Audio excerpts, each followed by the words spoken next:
Hello everyone. आज हम start करेंगे प्लियोट्रोपी के बारे में।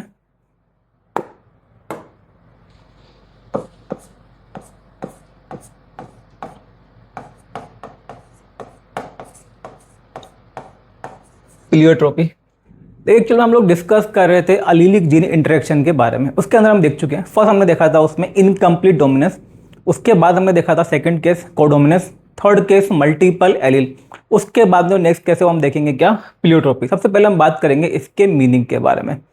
इसका जो मीनिंग है आप इसको इस तरह से समझ सकते हैं। अगर हम स्टार्ट करें मेंडल से, देखिए मेंडल ने क्या ऑब्जर्व किया था और क्या बताया था। मेंडल ने बताया था कि जो फैक्टर होते हैं, factors are responsible for character, या आप बोल सकते हैं characters are controlled by factor. Mendel ने जिस चीज को फैक्टर बोला था उसी को फिर बाद में क्या बोला गया, जीन। तो यहां से हमें ये समझ में आया कि जो जीन होता है, जीन कैरेक्टर को बनाने के लिए रिस्पॉन्सिबल होता है। हर एक कैरेक्टर के लिए कोई जीन रिस्पॉन्सिबल होता है। काफी समय तक तो यही माना गया कि जो सिंगल जीन है, single gene is responsible for single character, मतलब जो एक जीन है वो एक कैरेक्टर को बनाने के लिए रिस्पॉन्सिबल होता है। सिंगल जीन क्या बनाता है, सिंगल कैरेक्टर। लेकिन कई सारी डिस्कवरीज होती हैं और बाद में ये समझ में आता है कि भाई कई सारे जीन तो ऐसे हैं जो कि एक नहीं बल्कि कई सारे कैरेक्टर को बनाने के लिए रिस्पॉन्सिबल होते हैं। They are many gene which form multiple character. तो इस तरह के जो जीन होते हैं इनको हम क्या बोलते हैं, pleiotropic gene. If a single gene is responsible for many character, क्या आप बोल सकते हो if a single gene control more than one character और many character, this type of gene is known as pleiotropic gene.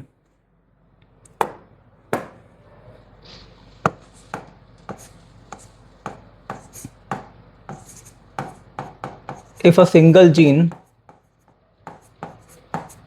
controls many characters, if a single gene control many characters, इस type का gene इसको हम क्या बोल देते हैं, pleiotropic gene. देखिए आज की डेट में जो प्लियोट्रोपी है वो हर एक ऑर्गेनिज्म के अंदर देखने को मिलती है। मतलब प्लियोट्रोपी कोई एक्सेप्शन नहीं है। प्लियोट्रोपी तो बल्कि एक एडवांसमेंट, एक तरह का इवोल्यूशन है। आप भी समझ सकते हो कि जो इवोल्यूशन है वो कुछ इस तरह से हुआ है कि लोअर से जब हायर ऑर्गेनिज्म बने हैं तो हायर जो ऑर्गेनिज्म है उनके अंदर जो प्लियोट्रोपिक जीन है उनका नंबर ज़्यादा हुआ है। भाई सिंपल सी बात ये है, अगर मान लीजिए कि यहाँ पे ऐसा फिक्स होता कि जो सिंगल जीन है वो केवल एक ही कैरेक्टर को कंट्रोल करेगा, तो फिर तो ऑर्गेनिज्म के अंदर तो इतने सारे कैरेक्टर होते हैं, इतने सारे कैरेक्टर के लिए फिर बहुत सारे जीन की रिक्वायरमेंट होती है। लेकिन हुआ क्या, इवोल्यूशन कुछ इस तरह से हुआ कि यहाँ पे एक एक जीन ने कई सारे फंक्शन करना स्टार्ट कर दिया। यहाँ बोल सकते हो एक एक जीन ने कई सारे जो कैरेक्टर है उनको कंट्रोल करना स्टार्ट कर दिया। इससे फायदा ये है कि भाई जीन तो कम है लेकिन ज़्यादा कैरेक्टर को वो कंट्रोल कर लेते हैं। तो जब इवोल्यूशन हुआ, आप ये बोल सकते हो कि जो भी एडवांस ऑर्गेनिज्म है, जो भी कॉम्प्लेक्स ऑर्गेनिज्म है, उनके अंदर जो प्लियोट्रोपी है वो हमें बहुत ज़्यादा देखने को मिलती है। मतलब ये एक तरह की मेटाबॉलिक अंडरस्टैंडिंग थी कि जो प्लियोट्रोपी है उसका इवोल्वमेंट हुआ है। अगर हम कंपेयर करते हैं ड्रोसोफिला को ह्यूमन बींग से, देखिए ड्रोसोफिला यानी कि फ्रूट फ्लाई 2 से लेकर 5 mm की छोटी सी फ्रूट फ्लाई होती है। एंड ह्यूमन बींग आप समझ सकते हो, हम इतने ज़्यादा कॉम्प्लेक्स, इतने ज़्यादा आप एडवांस ऑर्गेनिज्म है। अगर हम उससे कंपेयर करें, देखिए ह्यूमन जीनोम जब प्रोजेक्ट हुआ था, ह्यूमन जीनोम प्रोजेक्ट, उससे पहले ड्रोसोफिला के जीन के बारे में पता किया गया। छोटी जो फ्लाई होती है ड्रोसोफिला, उसके अंदर हमने पता किया 20 से लेकर 25,000 जीन प्रेजेंट होते हैं। 20 to 25,000 gene present in Drosophila. अब जब उसके बारे में पता चला तो यहाँ से फिर आइडिया लगाया गया कि भाई इसका मतलब ये कि ह्यूमन बीइंग के अंदर तो 80,000, 1,00,000 या उससे ज़्यादा जीन होते होंगे। ये एक आइडिया लगाया गया था क्योंकि ड्रोसोफिला के अंदर ही हमें 20 से 25,000 जीन मिल चुके थे। लेकिन जब ह्यूमन जीनोम प्रोजेक्ट कंप्लीट होता है और उसका जब रिजल्ट आते हैं तो वहाँ से समझ में आया कि भाई ह्यूमन के अंदर केवल 30 से लेकर 40,000 जीन प्रेजेंट होते हैं। अगर आप ड्रोसोफिला एंड ह्यूमन को कंपेयर करेंगे जेनेटिकल कैरेक्टर के बेसिस पे, तो ऑब्वियसली बात है हम लोग के अंदर तो कैरेक्टर बहुत ज़्यादा हैं, बट देखिए जीन का नंबर, ऑब्वियसली बात है जीन का नंबर ड्रोसोफिला से हमारे अंदर ज़्यादा है, लेकिन उतना ज़्यादा नहीं बढ़ा है जितना कि कैरेक्टर इंक्रीज हुए हैं। तो कहने का मतलब ये है जिस प्रपोर्शन में हमारे जेनेटिकल कैरेक्टर इंक्रीज हुए हैं उस प्रपोर्शन में जीन इंक्रीज नहीं हुए हैं।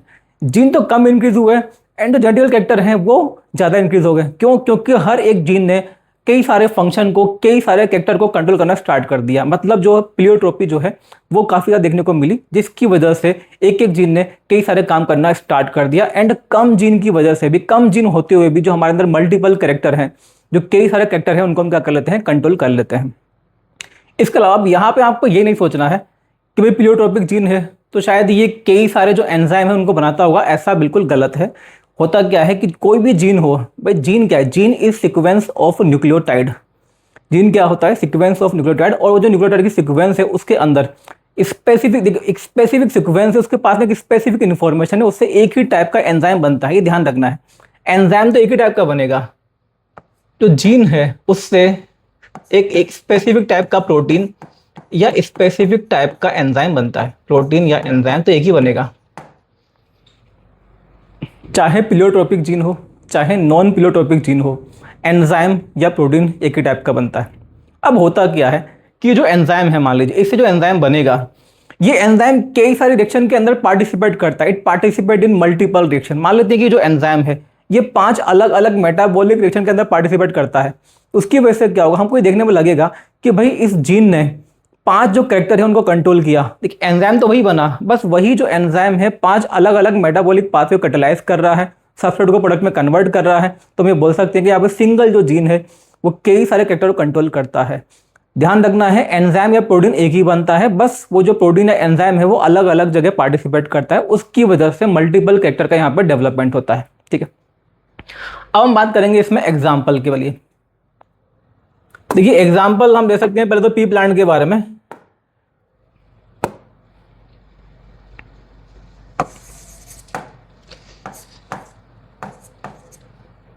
पी प्लांट के अंदर मेंडल ने जिन कैरेक्टर को सेलेक्ट किया था, मेंडल ने सेलेक्ट किए थे कितने कैरेक्टर, 7 कैरेक्टर। उन 7 कैरेक्टर में से भी 2 कैरेक्टर ऐसे थे जिनके जो जीन थे वो कैसे थे, प्लियोट्रोपिक। हाँ, मेंडल को उस समय नहीं पता था कि ये प्लियोट्रोपिक जीन है इन कैरेक्टर के लिए, लेकिन वहाँ पे हमें जो 2 कैरेक्टर मिले हैं उनके जीन कैसे हैं, प्लियोट्रोपिक हैं।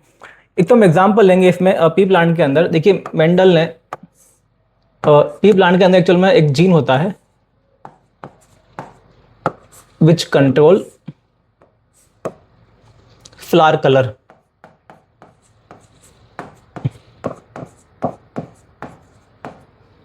पी प्लांट के अंदर एक जीन होता है which control flower color। Mendel ने इस कैरेक्टर को स्टडी किया था। अब हुआ क्या, बाद में जब और स्टडी की गई तो वहां से समझ में आया कि जो सेम जीन है, same gene also control seed coat colour. Seed coat colour, same gene also controls red spot in leaf axil। Leaf का जो एक्सिल वाला पार्ट होता है वहां पे रेड स्पॉट मिलता है, आपको बस ध्यान रखना है। देखिए मेंडल ने स्टडी किया था फ्लावर कलर के बारे में। फ्लावर कलर के लिए जो जीन रेस्पॉन्सिबल होता है, same gene also control 2 other character, seed coat colour and red spot in leaf axle.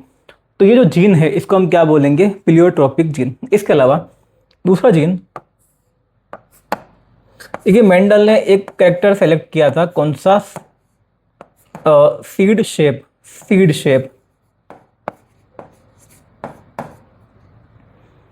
यहाँ पे ध्यान रखना, जैसे हमने इसके बारे में बात की। देखिए मेंडल ने फ्लावर कलर को स्टडी किया था, मेंडल ने इन दोनों को स्टडी नहीं किया था, ये तो बाद में स्टडी किए गए हैं। और फिर पता चला है कि जो जीन फ्लावर कलर को कंट्रोल करता है, जिसको कि मेंडल ने स्टडी किया था, वही जीन कंट्रोल करता है इन बाकी के 2 कैरेक्टर को भी। ऐसे ही मेंडल ने स्टडी किया था किसको, सीड शेप को। तो जो जीन सीड शेप को रेगुलेट करता है, same gene also control size of starch grain. Size of starch grains, same gene also control size of starch grain. इसका बारे में तो हम देख भी चुके हैं। देखिए इसको हम पूरा डिस्कस कर चुके हैं। जो जीन है seed shape, same gene which control seed shape also control size of starch grain. इसके अलावा आप देखोगे यहाँ पे सीड शेप के लिए तो क्या मिलता है यहाँ पे, complete dominance, but in case of size of starch grain यहाँ पे क्या मिलता है, इनकम्प्लीट डोमिनेंस। ठीक है, तो ये 2 जीन है। मतलब पी प्लांट में जो मेंडल ने 7 कैरेक्टर सेलेक्ट किए थे, उन 7 कैरेक्टर में से 2 कैरेक्टर ऐसे थे जिनके जो जीन थे वो कैसे थे, प्लियोट्रोपिक। तो ये कुछ एग्जाम्पल है जिनके बारे में पहले भी डिस्कस कर चुके हैं। इसके अलावा जो अदर एग्जाम्पल है, देखिए एग्जाम्पल तो खैर कई सारे हो सकते हैं प्लियोट्रोपी के। हम एक डिजीज के बारे में यहाँ पे लेंगे और उसको समझते हैं कि किस तरह से जो प्लियोट्रोपी है वो डेवलप होती है। एग्जाम्पल लेंगे हम यहाँ पे सिकल सेल एनीमिया का। Sickle cell anaemia, sickle cell anaemia. जो सिकल सेल एनीमिया डिजीज है ये भी क्या शो करती है, प्लियोट्रोपी। इसको हम पूरा डिटेल में डिस्कस करेंगे। देखिए जो डिजीज है इसका जो जीन है वो होता है कहाँ पे, ऑटोजोम पे। It is autosomal recessive disease. Sickle cell anaemia is autosomal autosomal recessive disease. Sickle cell anaemia is autosomal recessive disease. Autosomal का मतलब क्या होता है? जीन कहाँ प्रेजेंट होता है? ऑटोसोम पे। हमारा जो क्रोमोसोम नंबर 11 है वहां पे इसका जीन प्रेजेंट होता है। एंड रिसेसिव का मतलब क्या होता है? कि ये अपने आप को केवल होमोजाइगस कंडीशन के अंदर ही एक्सप्रेस कर पाता है। तो जीन ऑटोसोम पे है और अपने आप को केवल होमोजाइगस कंडीशन के अंदर एक्सप्रेस करता है, सो क्या बोल देंगे हम? Autosomal recessive disease. इसका जो जीन है उसके मिलते हैं हमें दो टाइप के एलील। इसका जो जीन होता है इसके मिलते हैं दो टाइप के अलील। देखिए, एक तो होता है इसका नॉर्मल अलील या ओरिजिनल अनमॉडिफाइड अलील, ये है एच बी ए। ये होता है ओरिजिनल अलील। अनमॉडिफाइड अलील या इसको आप बोल सकते हैं क्या? वाइल्ड अलील। वाइल्ड अलील, वाइल्ड, ओरिजिनल या अनमॉडिफाइड अलील। देखिए, वाइल्ड का मतलब ये होता है कि इसके अंदर कोई चेंज अभी तक नहीं हुआ है, ओरिजिनल है, फंक्शनल होता है। एंड इसमें हुआ फिर म्यूटेशन, और इसकी वजह से, म्यूटेशन की वजह से जो नया एलील बना है उसको हम क्या बोलते हैं? H B S. तो ये है एच जो कि डिजीज के लिए रेस्पॉन्सिबल होता है। ये है म्यूटेंट एलील।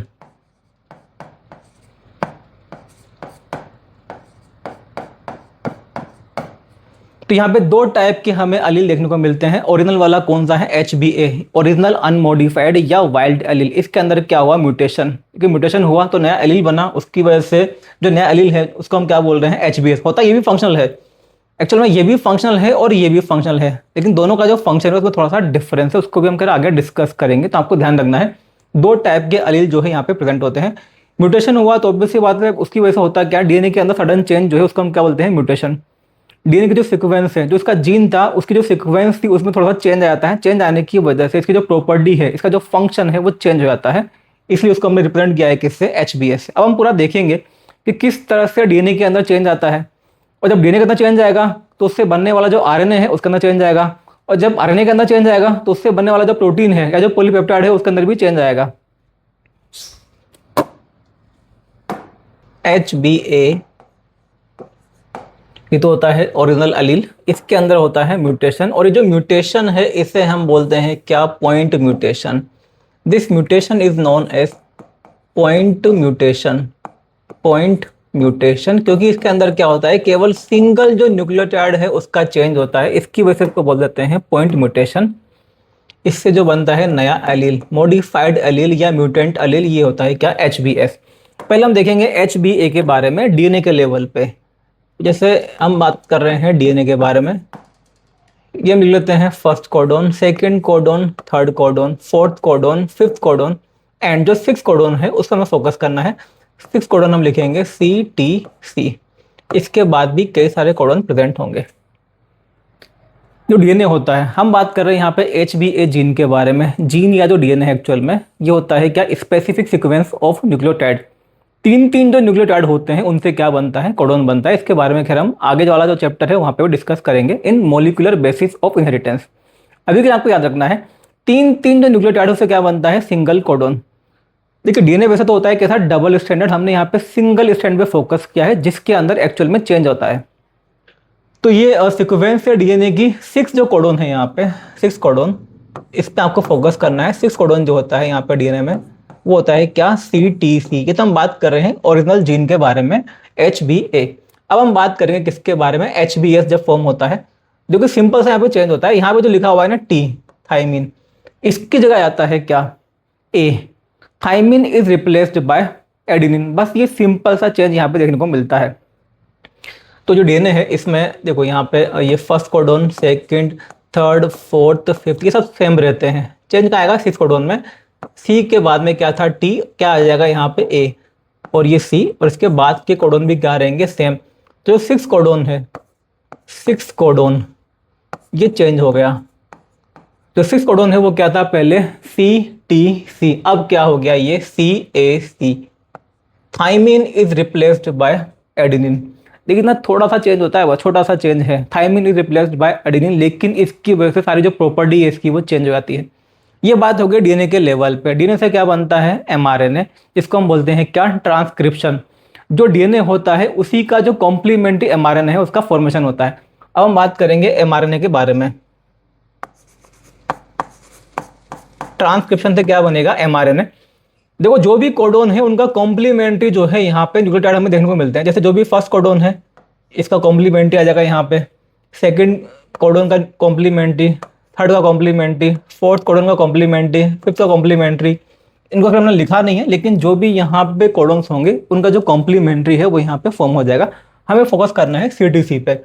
सीटीसी का जो कॉम्प्लीमेंट्री वो क्या बनेगा, जी ए जी, और बाद के जो भी कोडोन होंगे इनका भी क्या आ जाएगा, कॉम्प्लीमेंट्री। तो एमआरएनए के अंदर जो 6 कोडोन है, 6 codon in mRNA is GAG।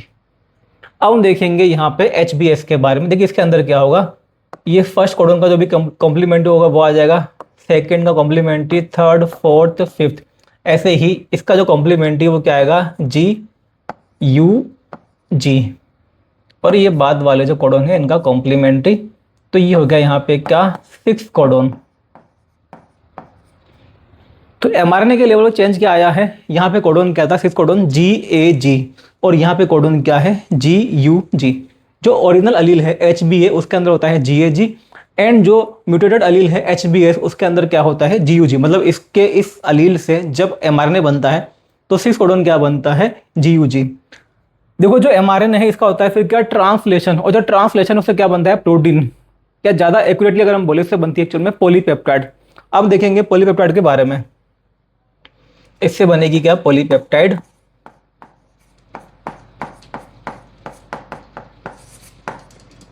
देखो जो भी कोडोन होते हैं वो रिस्पॉन्सिबल होते हैं किसी स्पेसिफिक अमीनो एसिड के लिए। जैसे यहाँ पे जो भी कोडोन होगा first, second, third, fourth, fifth, तो इनकी वजह से जो भी इनका रेस्पेक्टिव जो भी इनको कोड करने वाला अमीनो एसिड होगा वो सारे जो अमीनो एसिड है यहाँ पे प्लेस हो जाए। जैसे होता है AUG रेस्पॉन्सिबल फॉर मेथोनिन। तो ऐसे ही अलग अलग जो भी कोडोन होते हैं उनके लिए स्पेसिफिक अमीनो एसिड रिस्पॉन्सिबल होते हैं। तो जो भी यहाँ पे कोड होंगे उनके अकॉर्डिंग क्या आ जाएंगे यहाँ पे अमीनो एसिड। हम यहाँ पे डायरेक्ट लिख रहे हैं first, second, third, fourth, fifth, ये मान लेते हैं 5 अमीनो एसिड हो चुके हैं। 6 वाले पे हमको फोकस करना है। GAG कोड करता है किसके लिए, ग्लूटामिक एसिड के लिए। GAG codes for glutamic acid. Glutamic acid ये है 6th amino acid in polypeptide. और उसके बाद में भी जो भी कोडोन होंगे उनके अकॉर्डिंग क्या आ जाएंगे यहाँ पे अमीनो एसिड। तो ये पॉलीपेप्टाइड है, पॉलीपेप्टाइड के अंदर 6 नंबर पे क्या आता है, glutamic acid, because GAG codes for glutamic acid. अब हम बात करेंगे किसके बारे में, इसके बारे में। देखिए यहाँ पे क्या होगा, यहाँ पे भी जो भी कोडोन्स प्रेजेंट है उनके अकॉर्डिंग क्या आ जाएंगे अमीनो एसिड। हमें फोकस करना है GUG पे। GUG कोड करता है किसको, वेलिन को। GUG codes for valine. Valine, तो जो 6 अमीनो एसिड है यहाँ पे क्या हो गया, वेलिन। और बाद में जो भी कोड होंगे उनके अकॉर्डिंग क्या आ जाएंगे यहाँ पे अमीनो एसिड। तो ये आपको ध्यान रखना है डीएनए के लेवल पे, एमआरएनए के लेवल पे, एंड पॉलीपेप्टाइड के लेवल पे। डीएनए के लेवल पे चेंज किसका है, केवल टी की जगह क्या आ गया यहाँ पे ए। एमआरएनए के लेवल पे जो कोडोन है वो चेंज हो गया, कोडोन क्या था GAG, और यहाँ पे क्या हो गया GUG। एंड पॉलीपेप्टाइड के लेवल पे क्या हुआ, यहाँ पे 6 नंबर पे क्या आता है, glutamic acid, because GAG codes for glutamic acid but GUG codes for valine. अब देखिए इसकी वजह से होता क्या है, ये जो पॉलीपेप्टाइड है इससे तो बनती है नॉर्मल बीटा चेन। ये जो पॉलीपेप्टाइड से क्या बनेगी, normal beta chain. It forms normal beta chain. Normal beta chain, देखिए बीटा चेन का मतलब क्या है, यहाँ पे होता क्या है, जो हीमोग्लोबिन होता है, हीमोग्लोबिन बनता है 2 अल्फा चेन से एंड 2 बीटा चेन से। अल्फा चेन का जो जीन है वो अलग होता है। हमने जो यहाँ पे बात की है, ये जो अलील है ये किसके लिए है, ये बीटा चेन के लिए है। तो इससे क्या बनती है, बीटा चेन। अब देखिए जो बीटा चेन है वो कैसी बनती है, यहाँ पे नॉर्मल। तो होता क्या है, अल्फा चेन वाला जो जीन है उससे क्या बनेगी, अल्फा चेन। तो वहां से आएंगी 2 अल्फा चेन। जो बीटा चेन वाला जीन है ये रहा, इससे क्या बनेगी, बीटा चेन। तो यहाँ से बन जाएंगी क्या, 2 beta chain, 2 alpha chain, 2 beta chain. ये जब मिल जाती है, कंबाइन करती है, तो इनसे क्या बनता है, हीमोग्लोबिन बनता है। हमने यहाँ पे फोकस किया है किसके बारे में, इस बीटा चेन के बारे में। तो इससे क्या बनेगी, नॉर्मल बीटा चेन।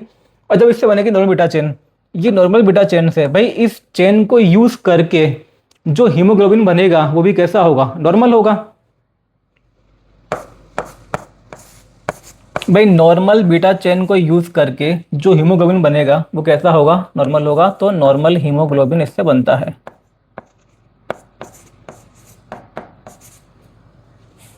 दो अल्फा दो बीटा से क्या बनता है, हीमोग्लोबिन। हम यहाँ पे हमने बात की किसके बारे में, बीटा चेन के बारे में। ऑब्वियसली बात है, देखो जो अल्फा चेन है उसको हम यहाँ पे नॉर्मल मान के चल रहे हैं कि किसी के अंदर कोई चेंज नहीं हुआ। तो इस तरह की बीटा चेन से बनने वाला जो हीमोग्लोबिन है वो कैसा होगा, नॉर्मल। अब हम आते हैं कहाँ पे, इस पे।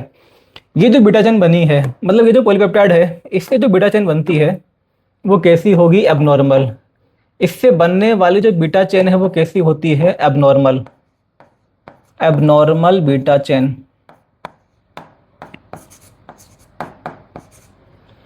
एबनॉर्मल बीटा चेन क्यों बोलते हैं इसको, क्योंकि इसके 6 पोजीशन पे, भाई जो बीटा चेन है उसमें 6 पोजीशन पे एक्चुअल में क्या होना चाहिए था ओरिजिनली, ग्लूटामिक एसिड। बट इसके अंदर क्या है, इसके अंदर है वेलिन, इसलिए इसको हम क्या बोलेंगे, एबनॉर्मल बीटा चेन।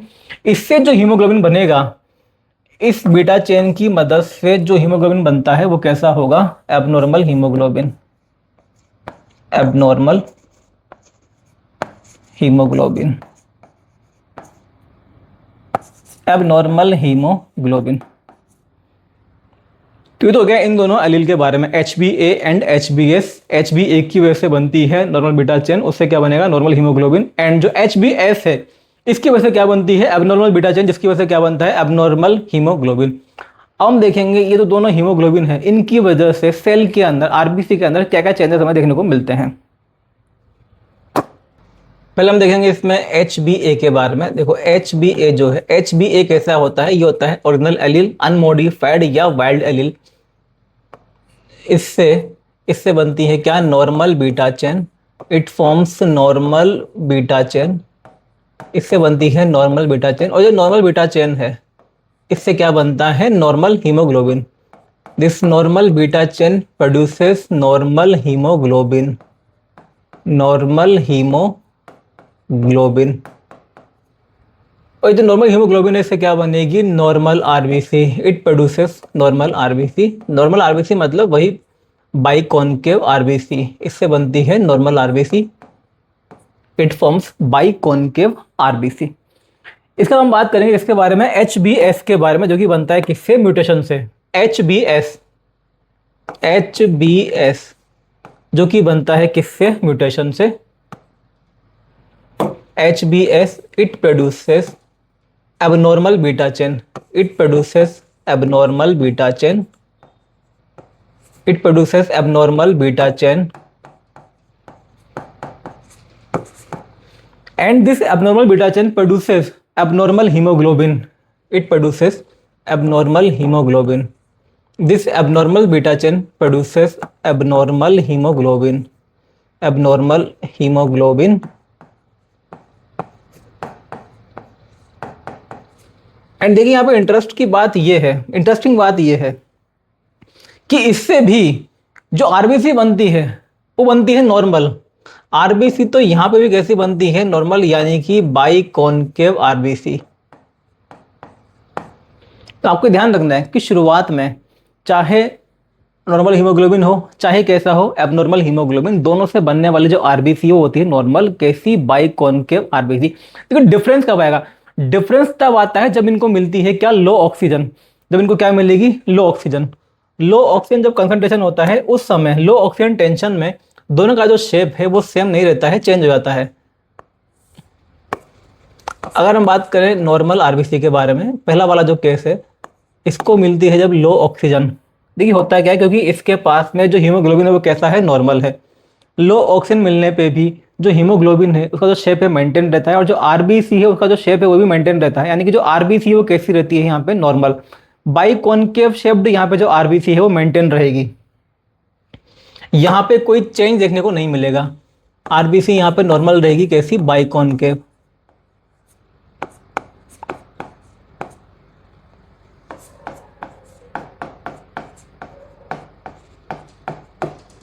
जो चेंज आता है वो आएगा किसके अंदर, इस वाली आरबीसी में, जो जिसके अंदर क्या प्रेजेंट है, एबनॉर्मल हीमोग्लोबिन।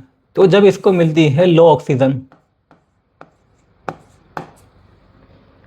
तो इसकी वजह से देखो होता क्या है कि जो यहाँ पे हीमोग्लोबिन है, देखो ऑब्वियस सी बात है, जो हीमोग्लोबिन है वो कैसा है, एबनॉर्मल है, क्योंकि इसके अंदर ग्लूटामिक एसिड जगह क्या प्रेजेंट है, वेलिन। तो ऑब्वियस सी बात है प्रॉपर्टी में कहीं ना कहीं चेंज तो आ ही जाता है। जब इसको मिलती है लो ऑक्सीजन टेंशन, तो जो हीमोग्लोबिन होता है ये पॉलीमराइज कर जाता है, एंड पॉलीमराइज करके ये स्टिफ फाइबर्स बनाता है। एंड स्टिफ फाइबर्स बनने की वजह से एक तो यहाँ पे फाइबर्स का फॉर्मेशन होगा, एंड जो आरबीसी है, आरबीसी जो मेम्ब्रेन है पूरी चेंज हो जाती है, इसके प्रोटीन रिसेप्टर चेंज हो जाते हैं, आरबीसी जो है ये हार्ड एंड रिजिड हो जाती है, एंड ओवरऑल जो इसका शेप है वो आता है इरेगुलर सिकल शेप्ड। तो this RBC become irregular sickle shaped, ये आती है सिकल शेप्ड।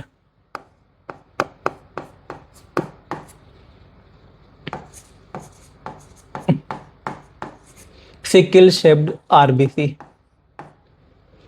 सिकल शेप जो है मतलब कुछ इस तरह का, ये यहाँ पे सिकल शेप्ड या क्रेसेंट शेप आप बोल सकते हो, इस तरह की आरबीसी आती है। जो इसका हीमोग्लोबिन होता है वो लो ऑक्सीजन की वजह से पॉलीमराइज होकर स्टिफ फाइबर्स बनाता है। इसके अलावा जो आरबीसी की मेम्ब्रेन है, जो प्रोटीन है, रिसेप्टर्स हैं, वो चेंज हो जाते हैं, membrane become hard and rigid and the shape become sickle shaped. RBC का जो शेप है वो कैसा आता है, सिकल शेप्ड। तो ये चेंज कब आता है, लो ऑक्सीजन में। अब देखिए जो सिकल शेप्ड आरबीसी है, इसकी वजह से जो सिकल शेप्ड आरबीसी एक्चुअल में इनका जो लाइफ स्पेन है ये कंपेरेटिवली कम होता है, इनका होता है short life span. They have short life span. इनका जो लाइफ स्पेन है ये कम होता है, इनका जो लाइफ स्पेन है ये होता है around 80 to 100 days, 80 to 100 days. जो होती है हमारी नॉर्मल आरबीसी, उनका जो लाइफ स्पेन है वो कितना होता है, 120 डेज। लेकिन जो सिकल शेप्ड आरबीसी है इनका जो लाइफ स्पेन वो कितना होता है, 80 to 100 डेज। तो ऑब्वियसली बात है इनकी जो डेथ है वो क्या होगी, जल्दी होगी। तो यहाँ पे जो डेथ है वो क्या होती है, जल्दी होती है। Early and increased death of RBC, it causes early and increased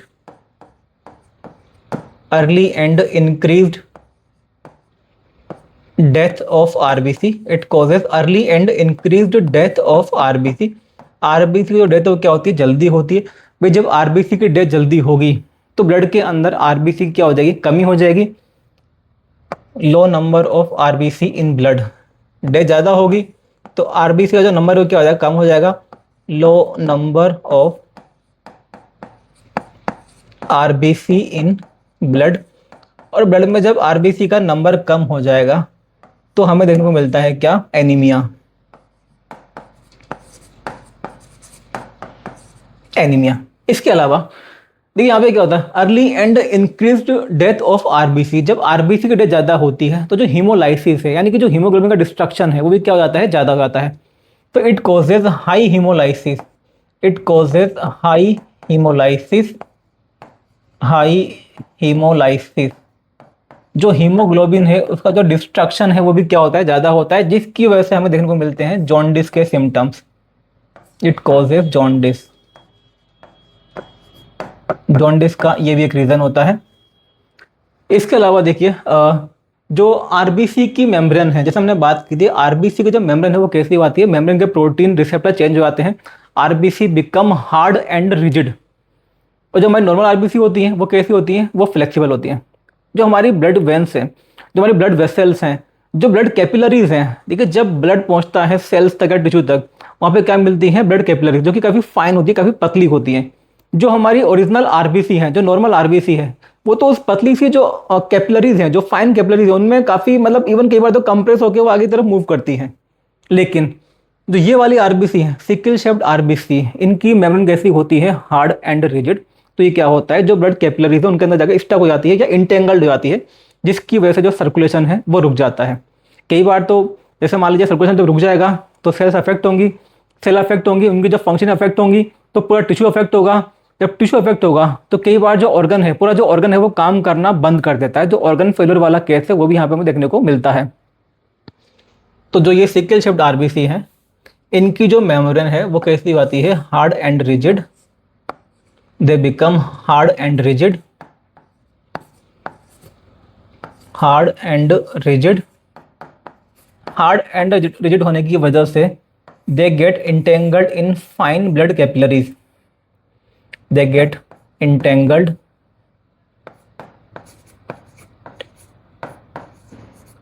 entangled, in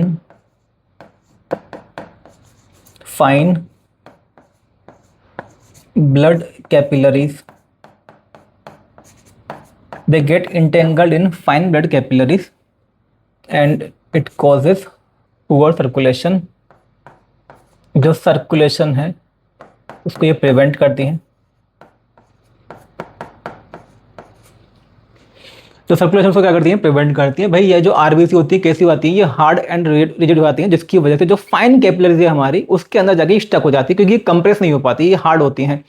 जब वहां पे जाके ये स्टक हो जाएंगी तो जो ब्लड का फ्लो होता है, जो ट्रांसपोर्ट है, जो सर्कुलेशन को क्या कर देती है, प्रिवेंट कर देती है। कई बार ऑर्गन फेलियर वाला केस जो है वो भी यहाँ पे देखने को मिलता है। देखिए ये हो गया इसमें सिम्टम। हमने जो प्लियोट्रोपी है उसके अंदर इसका एग्जाम्पल लिया है। कहने का मतलब ये है कि जो डिजीज है, इस डिजीज का जो जीन है, इसके भी कई सारे जो सिम्टम है वो हमें देखने को मिलते हैं। आप समझ सकते हो यहाँ पे कई सारे सिम्टम। देखिए ओरिजिनल जो सिम्टम है, जिसका प्राइमरी इफेक्ट है वो तो क्या है कि भाई जो HbS है उसकी वजह से क्या बनता है, एबनॉर्मल हीमोग्लोबिन। ये इसका एक तरह से प्राइमरी इफेक्ट। एंड देखिए इस इफेक्ट की वजह से क्या होता है, जब हीमोग्लोबिन कैसा है, एबनॉर्मल है, इसकी वजह से जो आरबीसी बनी वो कैसी हो गई, सिकल शेप्ड। जब आरबीसी सिकल शेप्ड है उसका लाइफ स्पेन कैसा है, कम है, उसकी डेथ जल्दी होती है, उसकी वजह से क्या देखने को मिल रहा है, एनीमिया। जब डेथ ज़्यादा होगी तो हीमोलाइसिस भी क्या होगा, ज़्यादा होगा। हीमोलाइसिस ज़्यादा होगा तो उसकी वजह से क्या देखने को मिलेगा, जॉन्डिस। एंड जो आरबीसी है वो कैसी है, हार्ड एंड रिजिड, जिसकी वजह से जो सर्कुलेशन है वो यहाँ पे स्टॉप हो जाता है। ये तो हो गई इसमें सारी नेगेटिव चीज़ें, खैर जो डिजीज है उसके सिम्टम्स के बारे में। लेकिन इसका एक पॉजिटिव साइड भी हम यहाँ पे देख सकते हैं। इसका पॉजिटिव साइड ये, जिस पर्सन को सिकल सेल एनीमिया होता है वो पर्सन एक्चुअल में जो डिजीज है कौन सी, मलेरिया, मलेरिया के लिए वो जो पर्सन है उसके अंदर जो रेसिस्टेंस है वो बढ़ जाता है। सिकल सेल आरबीसी जिस पर्सन के अंदर प्रेजेंट है, that person shows increased resistance to malaria, increased resistance to malaria। Actual में होता क्या है, जो मलेरिया का पैरासाइट होता है प्लाज्मोडियम, प्लाज्मोडियम अपनी जो लाइफ साइकिल है उसे कंप्लीट करता है मॉस्किटो के अंदर एंड ह्यूमन बीइंग के अंदर। ह्यूमन बीइंग के अंदर कंप्लीट करता है किसमें, आरबीसी के अंदर। तो जो हमारी नॉर्मल आरबीसी होती है वहाँ तो वो इजीली पेनिट्रेट कर जाता है, अंदर जाता है और वहाँ पे अपनी जो लाइफ साइकिल है उससे कुछ पार्ट को कंप्लीट करता है। लेकिन जो सिकल शेप्ड आरबीसी है, इनकी जो मेम्ब्रेन है, इनका जो प्रोटीन है, जो रिसेप्टर है वो चेंज हो जाते हैं। ये जो सिकल शेप्ड आरबीसी है इनके अंदर प्लाज्मोडियम का जो पैरासाइट है, प्लाज्मोडियम पैरासाइट एंटर नहीं कर पाता। जब एंटर नहीं कर पाएगा तो अपनी लाइफ साइकिल को कंप्लीट भी नहीं कर पाएगा। तो इस तरह जो पर्सन है जिनको कि सिकल सेल एनीमिया है या जिनके अंदर सिकल शेप्ड आरबीसी है, उनके अंदर मलेरिया के लिए क्या देखने को मिलता है, रेसिस्टेंस। मतलब उनके अंदर मलेरिया के जो चांसेस वो क्या होते हैं, कम होते हैं। एक कम की बात इसलिए बोल रहे हैं हम क्योंकि ऑब्वियसली बात है उस पर्सन के अंदर सारी जो आरबीसी है वो सिकल शेप्ड तो नहीं होंगी, क्योंकि अगर सारी ही आरबीसी सिकल शेप्ड है तो वो तो वैसे ही सर्वाइव नहीं कर पाएगा। इस तरह का पर्सन जिसके पास कुछ आरबीसी कैसी हो, नॉर्मल हो, एंड कुछ आरबीसी कैसी हो, सिकल शेप्ड हो, तो सर्वाइव भी कर लेता है। एंड वो शो करता है क्या, इंक्रीज रेसिस्टेंस टू मलेरिया। इसका हम देखेंगे अब जीनोटाइप के बारे में। देखिए सिकल सेल जो एनीमिया डिजीज है इसके हमें मिलते हैं क्या, दो टाइप के एलील, HbA एंड HbS। तो दो एलील जो है इनकी वजह से जो पॉपुलेशन है उसके अंदर मिलेंगे हमें तीन टाइप के जीनोटाइप। कुछ लोग तो ऐसे होंगे जिनके अंदर क्या मिलेगा हमें कंडीशन, जो एलीलिक कॉम्बिनेशन है वो मिलेगी क्या, HbA HbA। और जो भी लोग होंगे कैसे होंगे, बिल्कुल नॉर्मल, क्योंकि इनके पास दोनों जो एलील है वो कैसे हैं, नॉर्मल है, अनअफेक्टेड है। दूसरा केस क्या हो सकता है, HbA HbS, HbA HbS। मतलब एक एलील तो कैसा है, नॉर्मल है, अनमॉडिफाइड है, दूसरा कैसा है, मॉडिफाइड एलील या म्यूटेंट एलील। इस तरह जो पर्सन है, देखो HbA की वजह से तो क्या बनेंगी, normal RBC, normal biconcave RBC. And जो HbS है इसकी वजह से क्या बनेंगी, सिकल शेप्ड आरबीसी। तो कहने का मतलब ये है कि जो हेटेरोजाइगस पर्सन है उसके अंदर 50% आरबीसी कैसी होंगी, नॉर्मल, एंड जो 50% आरबीसी कैसी होंगी, सिकल शेप्ड।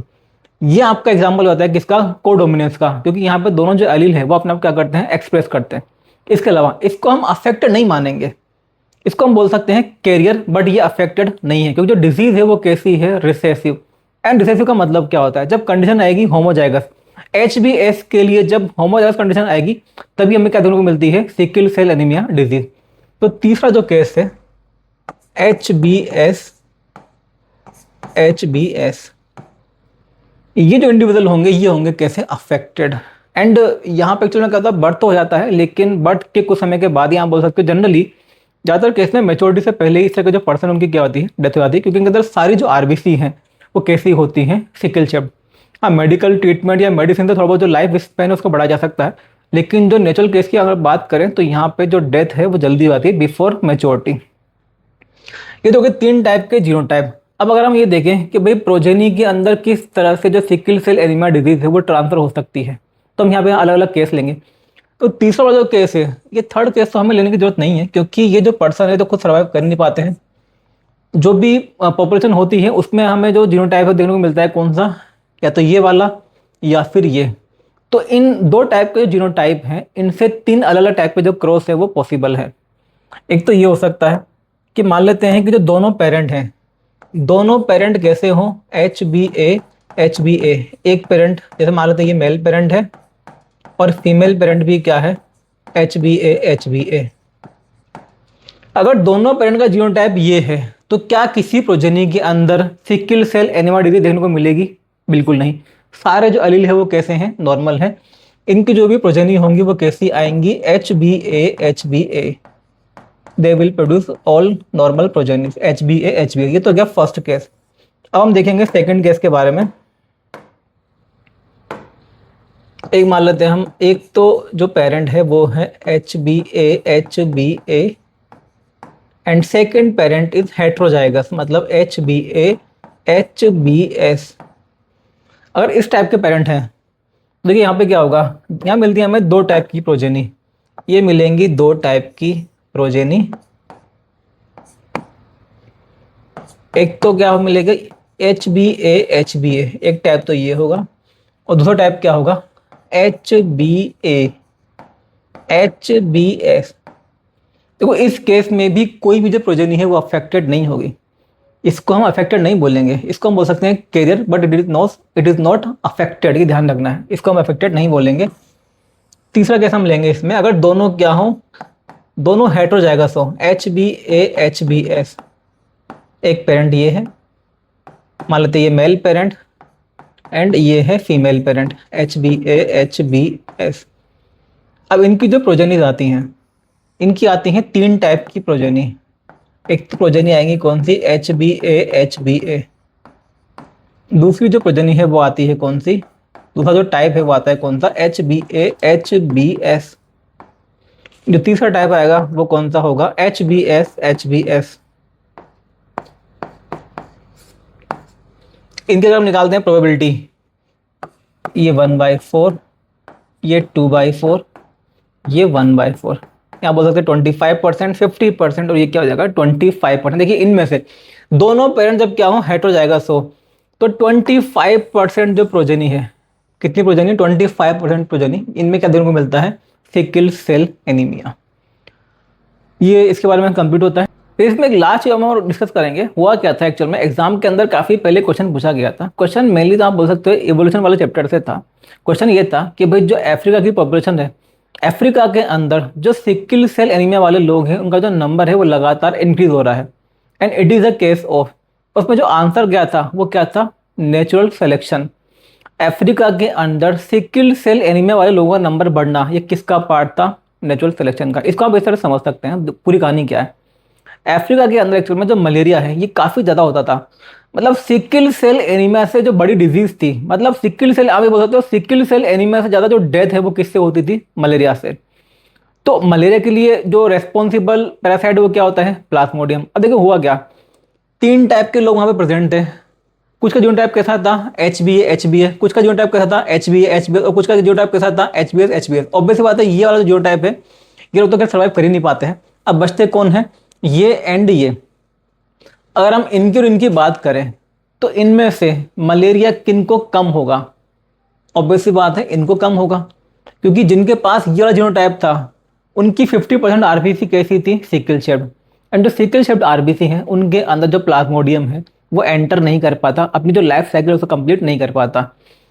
तो ये जो लोग थे यानी कि हेट्रोजाइगस जो थे सिकल सेल एनीमिया के लिए जो कैरियर थे, इनका एक तरह से क्या हुआ है, नेचुरल सिलेक्शन। इनका जो नंबर था वहां पे इंक्रीज हुआ है।